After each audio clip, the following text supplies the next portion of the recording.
Selanjutnya yang keempat, kenapa kita dilarang untuk jangan egois?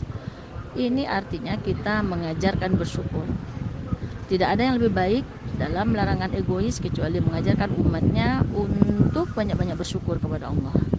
Sebagaimana Allah berfirman di dalam surat Luqman ayat 12, dan sesungguhnya telah kami berikan hikmat kepada Luqman, yaitu bersyukurlah kepada Allah, dan barang siapa yang bersyukur kepada Allah maka sesungguhnya dia bersyukur untuk dirinya sendiri, dan barang siapa yang tidak bersyukur maka sesungguhnya Allah maha kaya lagi maha terpuji. Nah, itulah kenapa kita dilarang untuk jangan egois. Karena kalau kita egois, kita tidak pernah merasakan menikmati, merasa syukur kita kepada Allah. Karena kita merasa kitalah semuanya yang benar. Maunya kita, maunya saya, maunya saya. Orang maunya memilih kita, maunya orang semuanya memuji kita, maunya ya semuanya adalah kehendak kita. Sehingga orang yang seperti ini jarang sekali bersyukur. Makanya dilarang kita untuk egois supaya kita bisa merasakan, mensyukuri nikmat yang Allah berikan.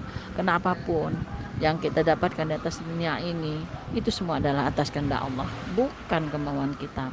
Nah, oleh karena itu tanda kita merasa bahwa kita menghargai Allah, mengagumi Allah, yaitu dengan banyak-banyak bersyukur kepada Allah, sehingga sifat egois kita tadi yang merasa kitalah satu-satunya yang bisa berbuat itu akan hilang. Kemudian yang kelima adalah kenapa kita dilarang bersyukur, egois? Kenapa kita tidak boleh egois? Ini supaya hati kita itu menjadi bersih.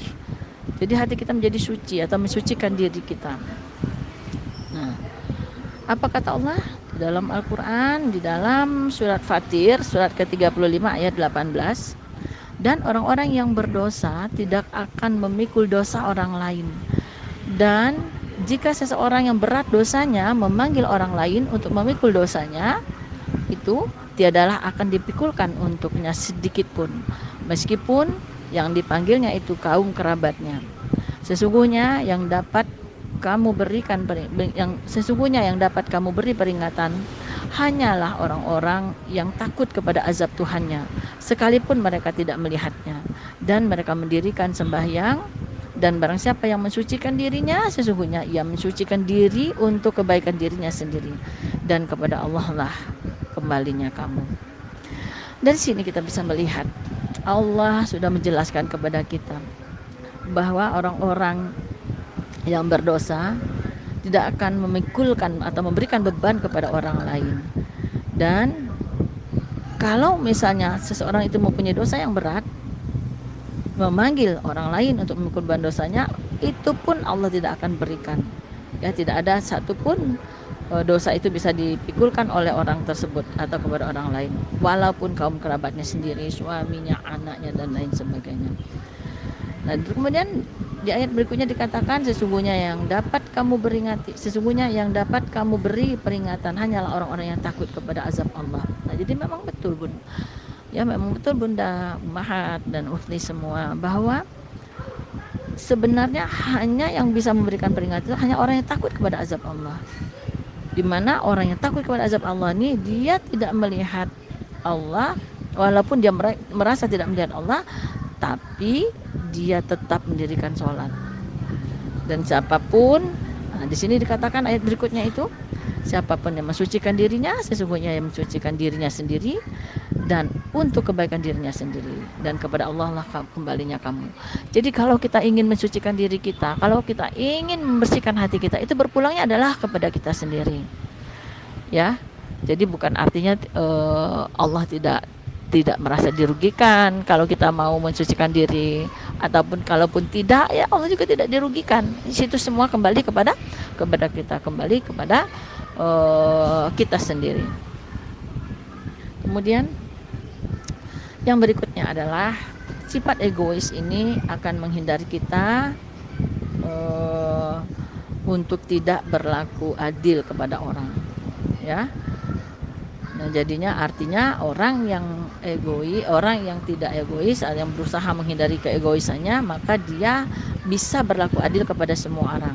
Tapi kalau orang yang egois, dia tidak akan bisa berlaku adil kepada siapapun. Nah, kita tahu bahwa kalau kita tidak bisa berlaku adil, maka sesungguhnya di dalam diri kita itu sedang terjadi sesuatu yang sebenarnya sangat dibenci oleh Allah, karena Allah lebih suka kepada orang-orang yang adil.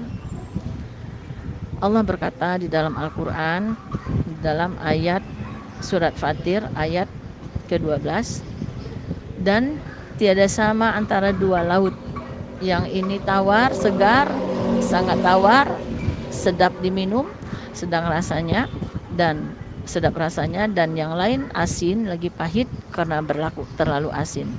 Dan dari masing-masing kedua laut itu kalian dapat memakan daging yang segar, yaitu ikan, dan kalian dapat mengeluarkan dari laut yang asin, menurut pendapat yang lain dari laut yang tawar juga, dan perhiasan yang dapat kalian memakainya, yaitu berupa mutiara dan batu marjan. Dan kamu lihat, kamu dapat menyaksikan bahtera perahu padanya, yakni pada masing-masing dari keduanya, dapat berlayar, dapat membelah airnya, karena dapat melaju di atasnya, baik maju ataupun mundur, hanya dengan satu arah angin, supaya kalian dapat berupaya mencari karunia Allah melalui berniaga dengan memakai jalan laut, dan supaya kalian bersyukur kepada Allah atas hal-hal tersebut. Dari ayat ini kita lihat Allah sudah memberikan contoh pada kita bahwa adillah ya, bahwa kita adillah kita. Nah, dicontohkan di sini adalah bagaimana Allah menciptakan laut ya, laut. Kemudian ada yang air tawar, ada yang air asin ya. Nah, antara air laut dengan air tawar itu tidak akan pernah bercampur, dan ikannya pun juga tidak akan menjadi asin. Ya, tapi antara laut ya, antara air tawar dengan air yang yang asin, nah, itu akan nampak sekali perbedaannya dan tidak akan pernah bercampur. Nah, artinya Allah itu sudah menciptakan segala sesuatunya itu dengan penuh keadilan, dan Allah juga berharap supaya kita juga berbuat demikian, berlaku adillah kita. Kemudian yang berikutnya, kenapa kita dilarang untuk jangan egois? Karena orang yang tidak egois, maka perbuatan baiknya adalah untuk dirinya sendiri. Karena setiap perbuatan baik yang kita lakukan itu adalah untuk diri kita sendiri. Bagaimana Allah berfirman di dalam surah Al-Fussilat ayat 46, barang siapa yang mengerjakan amal yang soleh, maka pahalanya untuk dirinya sendiri, dan barang siapa yang mengerjakan perbuatan jahat, maka dosanya untuk dirinya sendiri. Dan sekali-sekali tidaklah Robmu menganiaya hamba-hambanya. Jadi di sini sudah jelas ya, bahwa hidup kita ini adalah lana amaluna walukum amalukum. Ya, amal kamu untuk kamu, amal kami untuk kami. Ya, amal kalian untuk kalian, amal kami untuk kami. Nah, jadi artinya semua yang kita lakukan, kebaikan-kebaikan itu adalah untuk diri kita sendiri. Ya, tidak untuk orang lain, kecuali kalau kita mendoakan orang lain atau kita buat untuk orang lain. Tapi secara hukum ya berarti bahwa kita akan berpulang kepada diri kita sendiri. Kalau kita berbuat jahat, berpulangnya kepada diri kita sendiri. Jadi tidak ada satupun orang yang menanggung beban dosa orang lain. Kemudian yang berikutnya adalah kalau kita bisa menghindari sifat ego ya, maka kita sudah bisa melindungi diri kita sendiri.